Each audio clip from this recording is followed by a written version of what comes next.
আমার নতুন ফোনটাও পুরাতন হয়ে গেছে, বেশ কয়েক বছর হয়ে গেছে। একটা নতুন ফোন কেনার লাগবে। আব্বাও মাত্র 3,000 টাকা দিল, আর আমার কাছে আসছিল 3,000। এই 6,000 টাকায় আর কি ফোন কেনা যাবে? যাই দেখি, একটা দোকানে যাই দেখি পাওয়া যায় কিনা। ভাই, এই মোবাইলটার দাম কত? এই মোবাইলের দাম 22,000 টাকা। ভাই, ওই মোবাইলটার দাম কত? এই ফোনটার দাম 1.5 লাখ টাকা। এটা একটা আইফোন। কি মিয়া, আপনি তখন থাকি খালি এই ফোনের দাম কন, ওই ফোনের দাম চান। আপনি করবেন না? আপনার দামের বাজেট কত? হ্যাঁ, এগুলোর দাম তো অনেক বেশি। দেখেন 5-6 হাজারের মধ্যে কোনো ফোন পান নাকি? না, এত কম দামে আমরা ফোন বেশি না, আপনি আসতে পারেন। এগুলো কি লেখা? ভাই, আপনারাই কি পুরাতন ফোন নিয়ে নতুন ফোন দেন?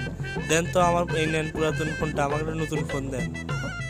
এ চান্দু, তো কয়বার কবা আমরা কোনো ফোন কম দামে বেশি নেই এবং কোনো পুরাতন ফোনও নেই না। ওটা মাইন্ডসেট পোস্টার হে চান্দু, ওখানে অ্যাড্রেস দেওয়া আছে, ওটা দেখি যা। আপনি তো নিজে যান, আমাকে চান্দু।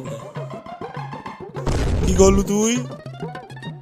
এই জায়গাটা তো ঠিকানা ছিল, কই গেল? কেবা, তুমি কি এখানে পুরাতন মোবাইলকে নতুন মোবাইল কিনবার আছো? হ্যাঁ, আমি তো আছি ওই জন্যে। দেন পুরাতন মোবাইলটা নেন, আর একটা নতুন মোবাইল দেন।